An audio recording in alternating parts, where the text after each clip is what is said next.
안녕하세요. 위고위드입니다. 오늘은 2024년 9월 2일입니다.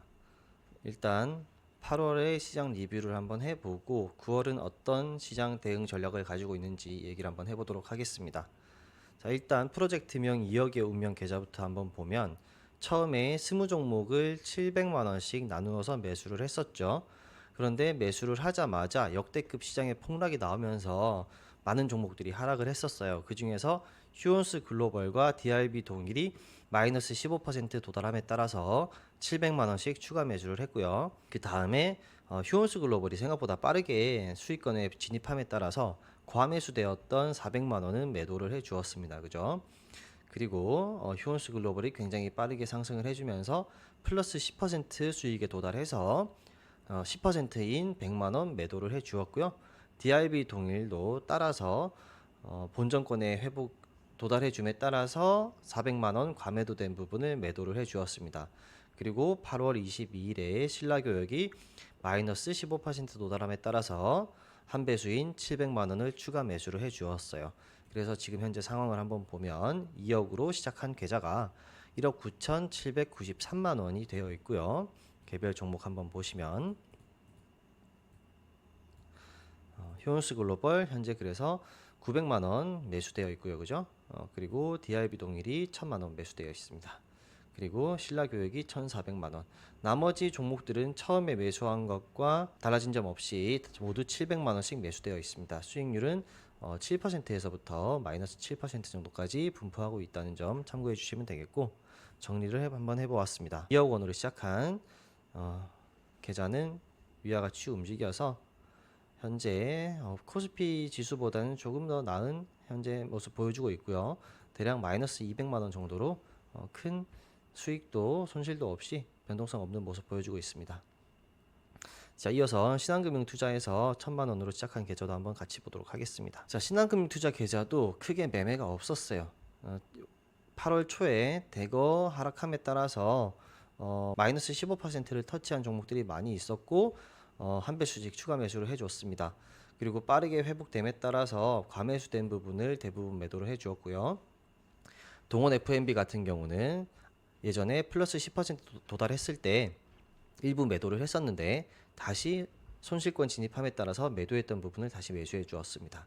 그리고 최근에 임팩 같은 경우도 1차로 25만원, 2차로 25만원, 3차로 50만원, 총 100만원 매수가 되었던 부분인데 한 종목당 할당량이 50만원이었기 때문에 추가로 매수된 과매도 부분 50만원은 매도를 해 주었습니다. 그래서 지금 현재 한번 보게 되면은 8월에 크게 수익이 없었어요. 그죠?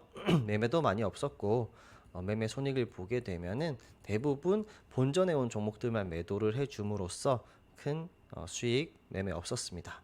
현재 상황은 다음과 같습니다. 사마제약 39%부터 롯데렌탈 16%, 그리고 대부분 종목들 큰 변동성 없는 모습 보여주고 있습니다. 신한금융투자도 정리해보면 다음과 같습니다. 1000만원으로 시작한 계좌는 1182만원으로 현재 약 18% 정도 수익을 보여주고 있고요. 코스피보다 떨어질 때 조금 덜 떨어지고 올라올 때는 더 빨리 회복해주는 모습, 양호한 모습 보여주고 있습니다. 다음으로 신호 같이 보도록 하겠습니다. 자, 9월 2일 신호입니다. 코스피 지수는 의외로 초록색 불을 보여주고 있습니다. 아직 상승 추세 유효하다는 얘기죠. 그렇게 나쁘지 않아요. 그죠? 문제는 코스닥입니다. 코스닥이 전 세계에서 상해 종합 지수와 함께 굉장히 안 좋은 모습을 보여주고 있어요. 자, 미국 나스닥 비롯해서 3대 지수 모두 좋은 흐름이고요. 상해 종합 지수가 전 세계에서 거의 유일하게 가장 안 좋은 모습을 보여주고 있지 않나라는 생각을 하고 있습니다. 자, 일본, 대만, 베트남, 인도, 유럽 전부 괜찮은 모습 상승 신호 보여주고 있고요. 자, 코스닥 시장이 안 좋고 국내 증시가 지금 거래량이 급감하면서 금투세다 뭐다 하면서 굉장히 투심이 안 좋은 상황이다 보니까 국내 투자자들이 지금 증시가 되게 안 좋다고 느낄 수도 있는데 우리나라나 중국을 제외하고는 대부분 전 고점 부근에서 역사적인 신고가 부근에서 상승 추세를 이어나가고 있다는 점 체크하시고요. 자, 원달러 환율, 다행인 점은 원달러 환율이 이제 빨간불이 들어왔죠. 하락 추세로 진입을 했습니다.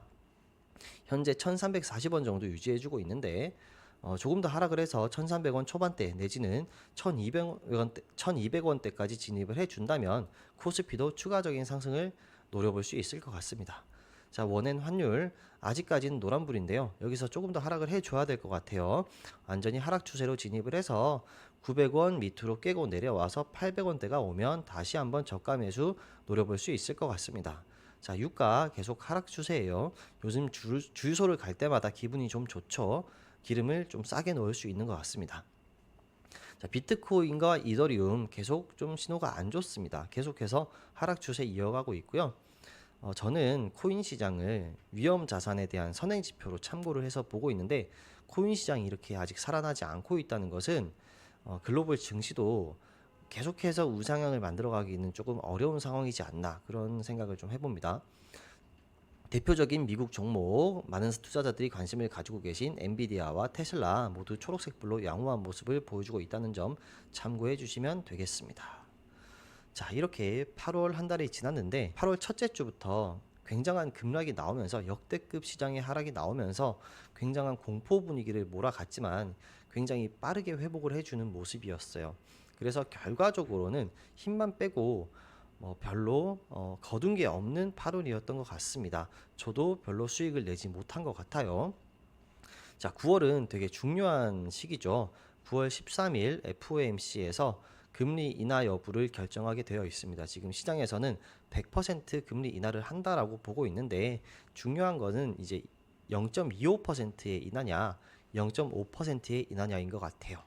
그런데 제 생각은 0.25%냐 0.5%냐가 중요한 건 아닌 것 같습니다.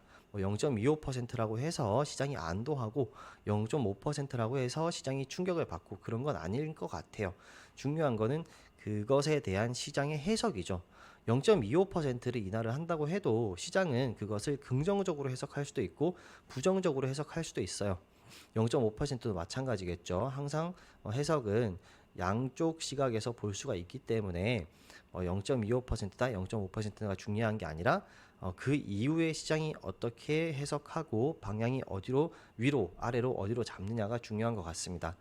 일단 FOMC 이전까지는 9월 초순까지는 시장의 방향성은 나오지 않을 것 같아요. 불안을 타고 전고점 돌파를 시도하는 형국이 되지 않을까라는 생각을 하고 있고요. 따라서 경기 침체 우려라든지 이런 이유로 시장이 크게 급락을 하면 단기 매수 타점을 볼 수 있을 것 같고, 또 오버슈팅이 나와서 과도한 상승이 나온다면은 매도해서 현금화 전략을 가져가는 게 좋을 것 같습니다. 자, 금리 인하를 한다고 해서 끝이 아니에요, 그죠? 오히려 시작이죠. 이번에 9월에 금리 인하를 함으로 인해서 언제까지 금리 인하를 할 것이냐, 과연 어떤 폭으로 어떤 스텝으로 금리 인하를 해 나갈 것이냐가 더 중요한 문제가 되는 것 같아요. 시장의 난이도가 조금 더 올라가는 것 같습니다. 그래서 앞으로는 고용 실업률이라든지 물가지수 같은 경제 지표를 조금 더 유심히 봐야 되지 않을까. 좀 어려운 시장이 될 수 있을 것 같아요. 그래서 예전과 같이 한 종목을 가지고서 바이앤홀드, 그냥 단순히 사놓고 롱 포지션 잡아놓는 걸로는 좀 시장 대응이 안 될 수도 있다는 생각을 해봅니다. 그래서 차라리 이제 포트폴리오적인 대응, 그리고 시장을 예측하고 대응하는 것보다는 어떤 자신만의 대응 방법, 매음의 기준을 정해놓고 기계식 대응, 시스템적으로 대응을 하는 게 좋지 않을까라는 생각을 해봅니다. 자, 8월 한 달 모두 고생 많으셨고요. 9월에는 모두 좋은 성과 거두시기 바라겠습니다. 이상입니다.